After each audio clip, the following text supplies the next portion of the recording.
जाते हैं, पूरे भारतवर्ष का भ्रमण करते हैं, तो उनका कहना था कि हमें देश की संस्कृति को जानना है और हमारी यही कोशिश रहती है कि अगर हम वहां कुछ कमाते हैं,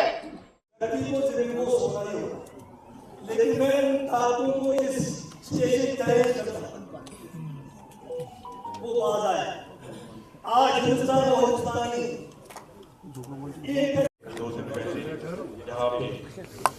सिर्फ हमारे दिलों को जख्मी किया बल्कि पूरी वादी को सोहार कर दिया। पहलवान में पेश आने वाला ये अनमनाक वाक़ा हमारी तारीख का एक सियाह बाब है, जहाँ बेगुनाहों का खून बहाया गया और कई घरों की जान हमेशा के लिए गुजारी गई।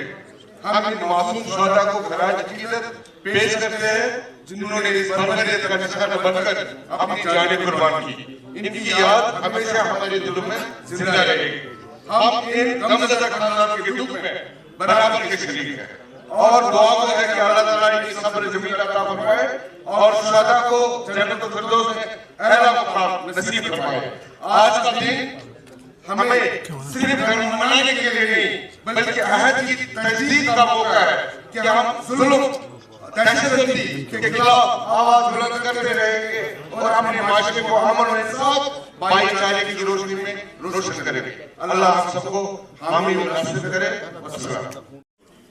कि हमारे जम्मू कश्मीर में जिस तरह अमन बहाल हुआ है और एक खुली फिजा में हम सब साथ से ले रहे हैं, लेकिन हमारे दुश्मन देश को ये खुश नहीं आया और उन्होंने जो कल वाक़ा यहाँ पेश किया जिससे हमारे नागरिकों को शहीद किया और यहाँ की जो अमन की फिजा थी उसको बर्बाद करने की कोशिश की, यहाँ के टूरिज्म को उन्होंने बर्बाद किया। टूरिज्म इंडस्ट्री पे जिसपे हमारा अब बहुत कुछ मुनसर था उसको नुकसान पहुंचाया।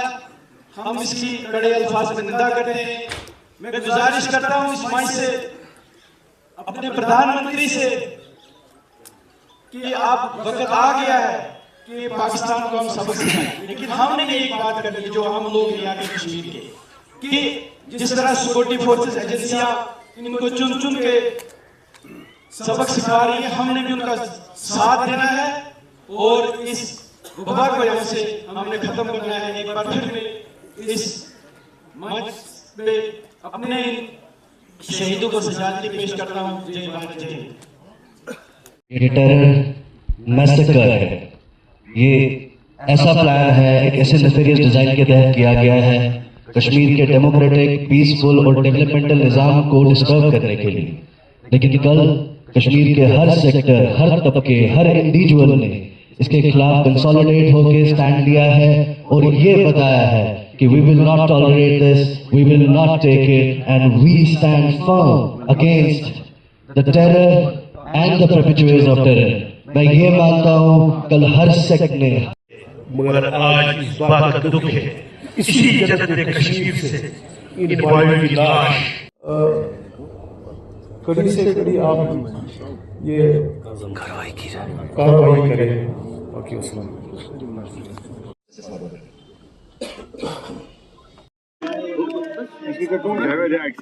दो दिन बीत गए इस मैसेकर को, लेकिन अभी वो दृश्य हमारी आंखों के सामने नहीं हट रहा है। जिस दृश्य में उन मजलूमों की आवाज, तड़प हमारे सामने बार बार आ रही है। मैंने कल भी कहा था, निंदा करना, मजम्मत करना,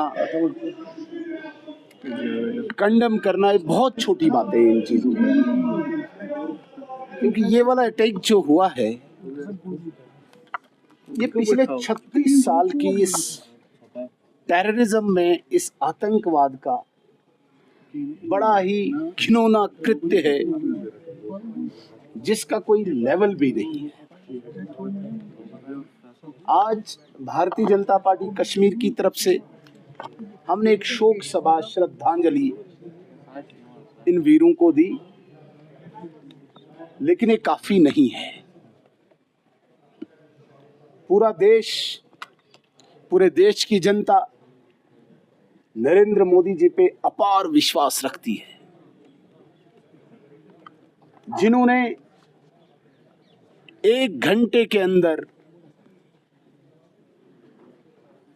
अमित शाह जी को कश्मीर भेजा, वस्तु स्थिति एक्चुअल सिचुएशन की जानकारी के लिए, असेसमेंट के लिए, अपना सऊदी का शेड्यूल्ड विजिट कट करके दिल्ली आए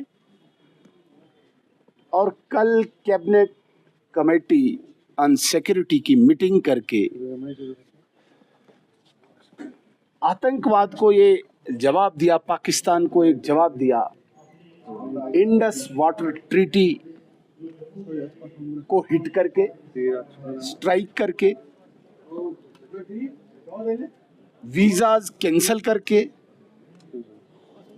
डिप्लोमेट्स वापस बुला के एक कूटनीतिक संदेश पाकिस्तान और आतंकवाद को दे दिया। लेकिन मेरा ऐसा मानना है, मैं आपके माध्यम से भी एक एश्योरेंस देना चाहता हूं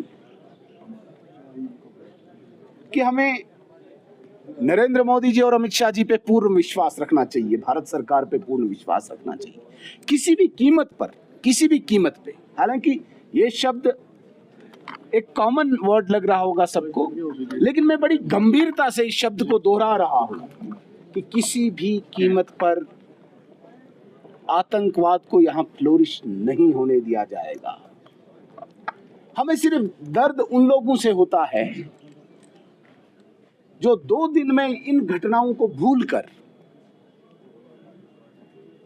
जिनकी याददाश्त, जिनकी मेमोरी कम है, अचानक दोबारा से उस अलगाववाद और आतंकवाद को शह देने के लिए अपनी उस पोजीशन का इस्तेमाल करते हैं। मुझे हमेशा मलाल रहेगा उन लीडर्स से जो कश्मीर की जनता को बार बार गुमराह करते हैं, लेकिन शाबाशी में कल के दिन के लिए कश्मीर की जनता को देता हूं, जिन्होंने लीडर्स का न मान के लीडर्स को अपना मनवाया। ये पहली बार कश्मीर की तारीख में हुआ है जब जनता ने अपनी बात अपने लीडर्स को मनवाई, अन्यथा यहाँ पे लीडर्स किसी और दिशा में जनता को लेते थे। 36 साल लगे इस कश्मीर की जनता को ये करने में, लेकिन मुबारकबाद के मुस्तहिक है कश्मीर की जनता, जिन्होंने उन लीडर्स को जो हमेशा प्रोटेक्शन देते थे आतंकवाद को, अलगाववाद को, कल उन्होंने मजबूर किया उन लीडर्स को और अपने साथ उस आतंकवाद के विरोध में खड़ा कर दिया। जिस तरीके देखिए, आप ये जानते हैं कि इस वक्त भारत सरकार एक दृढ़ इच्छा शक्ति वाली है, एक स्ट्रॉन्ग विल पावर वाली है। वो शिमला ट्रीटी पे जाएं, भारत सरकार घबराने वाली नहीं है। पाकिस्तान को इस कुकृत्य का सबक जो कल कैबिनेट कमेटी ऑन सिक्योरिटी पे मीटिंग होके बता दिया है, उन्हें समझना चाहिए कि भारत सरकार आतंकवाद से कोई कंप्रोमाइज नहीं करेगी। कोई भी ट्रीटी आड़े आए, कोई भी डिस्कशन आड़े आए, आतंकवाद को दफन करके ही मोदी सरकार सांस लेगी। ये मैं आपको स्पष्ट कर रहा हूं। देखिए, ये एक लड़ाई एक मुल्क के साथ और बड़ी गहराई में हमें इसको समझना होगा। जिस मुल्क को पीछे स्पोर्ट में अन्य देश हैं, अन्य मुल्क हैं, बाकी मुल्क हैं, एक सोची समझी साजिश के तहत कल जहां पे भी अगर ऐसी घटना घटी होगी, मेरी नॉलेज में नहीं है, जो यहां पे हुआ है कश्मीर में, इसे डिरेल नहीं होने देना चाहिए। वो इंडिविजुअल इंसिडेंट हो सकता है, कोई मिसक्रेंट हो सकता है, बट इन जनरल जो आतंकवाद के विरोध में लड़ाई है, उस लड़ाई को ये इंसिडेंट कमजोर नहीं करने चाहिए। पाकिस्तान चाहता है, उसकी कोशिश रही है और वो बहुत जगह सफल भी रहा है। इस भूमि पे जो लोग हैं कश्मीर पे, उन लोगों को वो अपने नैरेटिव में फंसाना चाहता है, क्योंकि उसे पता है ये भूमि भारत से वो ले नहीं सकता है, किसी भी कीमत पे नहीं ले सकता है, क्योंकि उसने आजमाया 4 बार। तो दूसरे स्टेप में वो चाहता है कि भाई ये लोग ही नैरेटिव में के जाल में फंसा लो।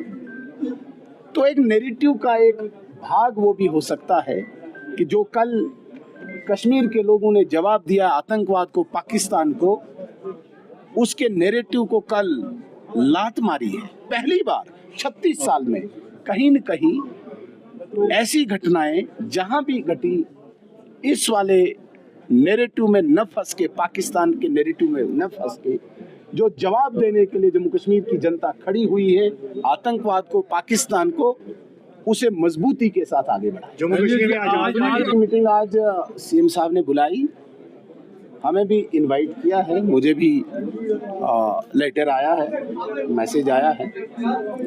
हमने भी, यदि हालांकि उसमें कोई एजेंडा नहीं है, हमें पता ही नहीं किस लिए बुलाई है। हालांकि चीफ मिनिस्टर साहब मीटिंग बुलाते हैं, उसमें एजेंडा होता है, सब्जेक्ट होता है, तो देते हैं। आप अगर एक तहसीलदार को एप्लीकेशन देते हो भाई, उसमें तो पता होता है ना क्या करना है। बगैर एजेंडा के ही मीटिंग है। हमने बुलाया as a friend, I would like to invite you to attend the meeting. What is the purpose of this meeting? We don't know anything. वो तो आप कहते हैं, क्या आप उमर अब्दुल्ला साहब को नहीं? वो तो नहीं है। मैं जो आधिकारिक रूप से, आप मीडिया वालों को ज़्यादा पता होता है, हमें तो इतना नहीं पता। हमें सिर्फ एक लेटर मिला कि आपको SKICC में इनवाइट किया गया। आप जा रहे हैं? हमारा डेलीगेशन जाएगा, मैं नहीं जाऊंगा।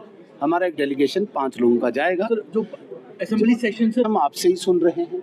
Assembly session as a leader of opposition हमें नहीं पता है। और जब भी असेंबली लगती है, बिजनेस एडवाइजरी कमेटी है, बिजनेस तय करती है, कोई नियम कानून के तहत असेंबली भी चलती है ना। ऐसे नहीं जब जिसको मर्जी आई असेंबली बुला ले।